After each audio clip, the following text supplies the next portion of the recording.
ಜಿಲ್ಲೆಗಳನ್ನ ಇನ್ನಷ್ಟು ಅರ್ಥ ಮಾಡಿಕೊಳ್ಳೋಣ. ಡಿಸ್ಟ್ರಿಕ್ಟ್ ದರ್ಶನ ಟಾಕಿಂಗ್ ಪ್ಯಾರೆಟ್ಸ್ ನಲ್ಲಿ. ಹಾಯ್ ಬರ್ರಿಯಪ್ಪ, ಇವತ್ತಿನ ನಮ್ ಸುತ್ತಾಟ ಧಾರವಾಡ ಡಿಸ್ಟ್ರಿಕ್ಟ್ ನಾಗ.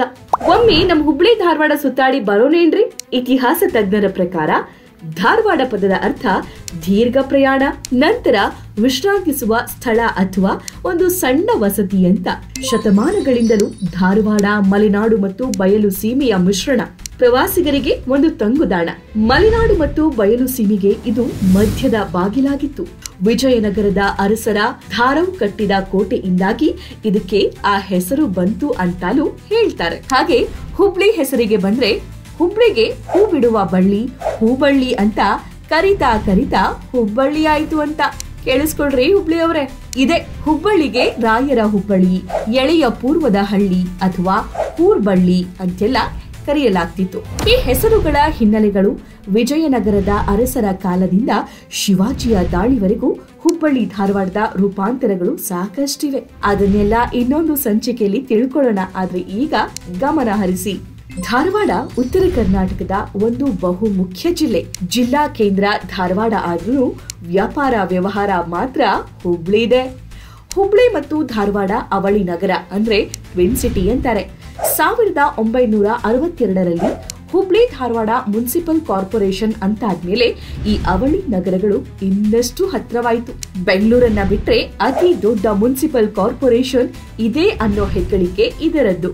ಧಾರವಾಡ ಜಿಲ್ಲಾ ಕೇಂದ್ರ ರಾಜಧಾನಿ ಬೆಂಗಳೂರಿಂದ 424 ಕಿಲೋಮೀಟರ್ ದೂರದಲ್ಲಿದೆ.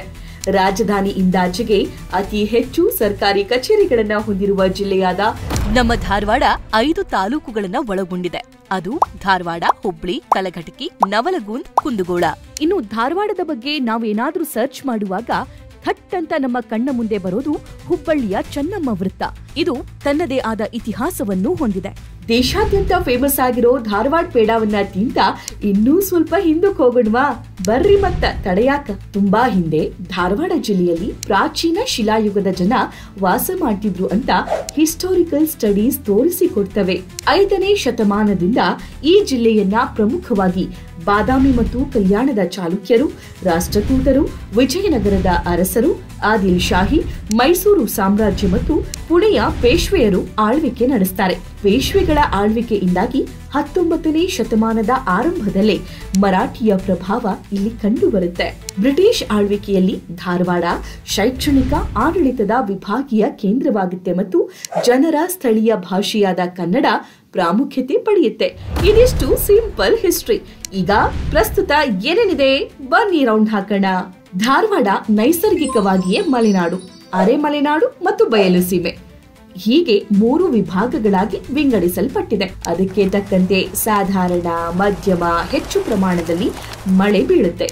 ಧಾರವಾಡದ ಕಲಘಟಕಿ ಮತ್ತು ಅಳ್ಳಾಮರ ಪ್ರದೇಶದಲ್ಲಿ ಇತರೆ ತಾಲೂಕಿಗಳಿಗಿಂತ ಹೆಚ್ಚಿನ ಮಳೆಯಾಗುತ್ತೆ.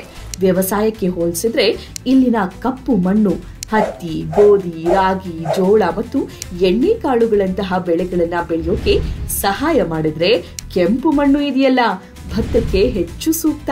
ಇಲ್ಲಿ ಬೆಳೆಯೋ ಅಲ್ಫಾನ್ಸೋ ಮಾವಿನ ಹಣ್ಣು ಮತ್ತು ನವಲೂರು ಸೀಬೆ ಹಣ್ಣು ಸಖತ್ famous. Puffed rice, beat rice ಮತ್ತು ಖಾದ್ಯ ಎಣ್ಣೆಗಳ ಉತ್ಪಾದನೆ ಸಹ ಇಲ್ಲಾಗುತ್ತೆ. ಇನ್ನು ವ್ಯಾಪಾರ ಮತ್ತು ಕೈಗಾರಿಕೆಗಳ ವಿಚಾರಕ್ಕೆ ಬರೋದಾದ್ರೆ ಧಾರವಾಡದ ಹತ್ರ ಇರೋ ಹೈಕೋರ್ಟ್ ಬೆಂಚ್ ಆಫ್ ಕರ್ನಾಟಕದ ಪಕ್ಕದಲ್ಲಿ ಬೃಹತ್ ಮೋಟಾರು ವಾಹನಗಳ ತಯಾರಕರಾದ ಟಾಟಾ ಮೋಟಾರ್ಸ್ ರವರ ದೊಡ್ಡ ಘಟಕ ಇದೆ. ಇಲ್ಲಿ ಬೃಹತ್ ಮತ್ತು ಮಧ್ಯಮ ವಾಣಿಜ್ಯ ವಾಹನಗಳ ತಯಾರಿಕೆ ಮತ್ತು ಸರಬರಾಜಾಗುತ್ತೆ. ಧಾರವಾಡದ ಹಾಗೆ ಹುಬ್ಬಳ್ಳಿ ಕೂಡ ಒಂದು ಕೈಗಾರಿಕಾ ಕೇಂದ್ರ, ಗೊತ್ತಾ ನಿಮ್ಗೆ? ಇಲ್ಲಿ machines, tools industries, cotton industries, electronic industries, steel furnitures, food processing, rubber, leather tanning industries ಹೀಗೆ 100ಕ್ಕೂ ಹೆಚ್ಚು ಸಣ್ಣ ಮತ್ತು ಮಧ್ಯಮ ಕೈಗಾರಿಕೆಗಳು ರನ್ ಆಗ್ತಿವೆ.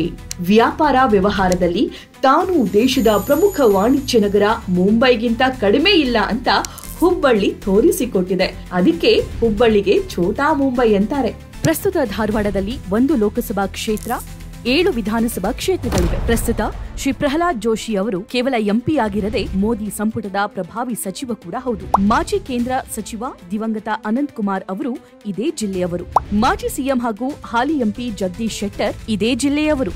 ಮಾಜಿ ಸಿಎಂ ಎಸ್ಆರ್ ಬೊಮ್ಮಾಯಿ, ಬಸವರಾಜ ಬೊಮ್ಮಾಯಿ ಧಾರವಾಡ ಜಿಲ್ಲೆಯವರು. ಇನ್ನು ಕಾಂಗ್ರೆಸ್ನ ಫೈರ್ ಬ್ರಾಂಡ್ ಕಾರ್ಮಿಕ ಸಚಿವರೂ ಆಗಿರೋ ಸಂತೋಷ್ ಲಾಡ್ ಕಲಘಟಕಿ ವಿಧಾನಸಭಾ ಕ್ಷೇತ್ರದ ಎಂಎಲ್ಎ. ವಿನಯ್ ಕುಲಕರ್ಣಿ, ಶಾಸಕ ಅರವಿಂದ್ ಬೆಲ್ಲದ್ ಇದೇ ಜಿಲ್ಲೆಯವರು.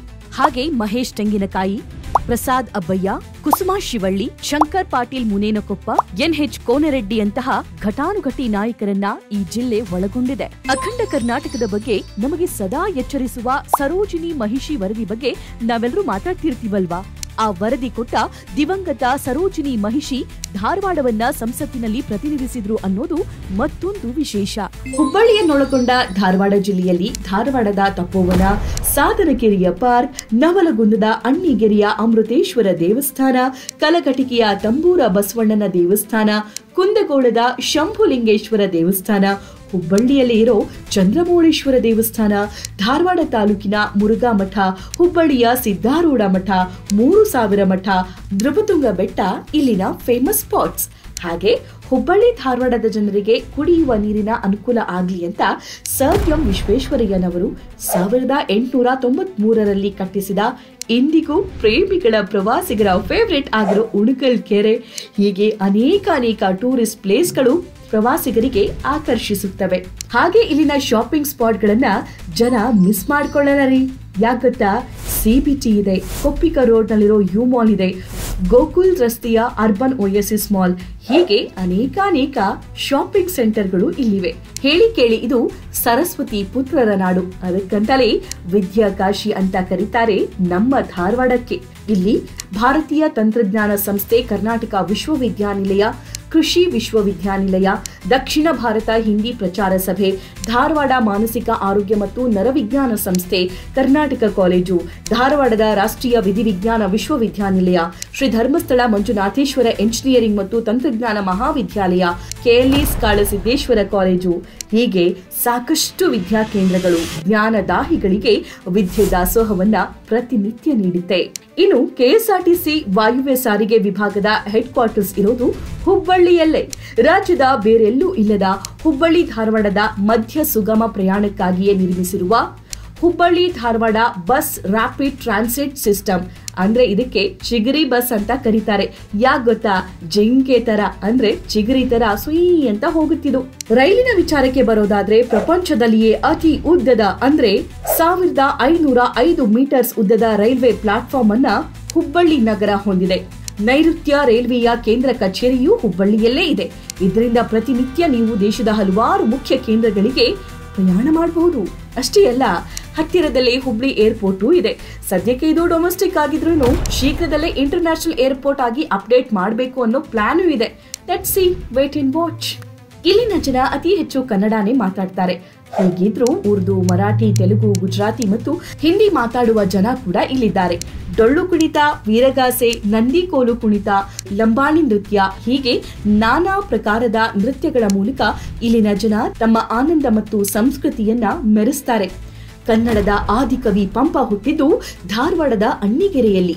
ಇವರಲ್ಲದೆ ನಾಡಿಗೆ ಸಾಹಿತ್ಯ ಕ್ಷೇತ್ರದ ಮಹಾನ್ ಸಾಧಕರಾದ, ಜ್ಞಾನಪೀಠ ಪ್ರಶಸ್ತಿ ಪುರಸ್ಕೃತರಾದ ದರಾ ಬೇಂದ್ರೆ ಸರ್, ವಿಕ್ರು ಗೋಕಾಕ್, ಗಿರೀಶ್ ಕಾರ್ನಾಡ್, ಅಷ್ಟೇ ಅಲ್ಲ, ಕನ್ನಡದ ಖ್ಯಾತ ಲೇಖಕರು, ವಿಮರ್ಶಕರಾದ ಕೀರ್ತಿನಾಥ್ ಕುರ್ತಕೋಟಿ, ಸಿಪಿ ಸಿದ್ದಶರ್ಮ ಮುಂತಾದ ಸಾಹಿತಿಗಳನ್ನ ಸವಾಯಿ ಗಂಧರ್ವ, ಮಲ್ಲಿಕಾರ್ಜುನ್ ಮನ್ಸೂರ್, ಭೀಮ್ಸೇನ್ ಜೋಶಿ, ಬಸವರಾಜ್ ರಾಜಗುರು, ಕುಮಾರ್ ಗಂಧರ್ವ ಮತ್ತು ಗಂಗೂಬಾಯಿ ಹಾನ್ಗಲ್, ಹಿಂದೂಸ್ತಾನಿ ಸಂಗೀತ ಕ್ಷೇತ್ರದ ದಿಗ್ಗಜರನ್ನ, ಉದ್ಯಮಿ ರಾಜಕಾರಣಿಗಳನ್ನ ಹೊಂದಿದೆ ಈ ಹುಬ್ಬಳ್ಳಿ ಧಾರವಾಡ.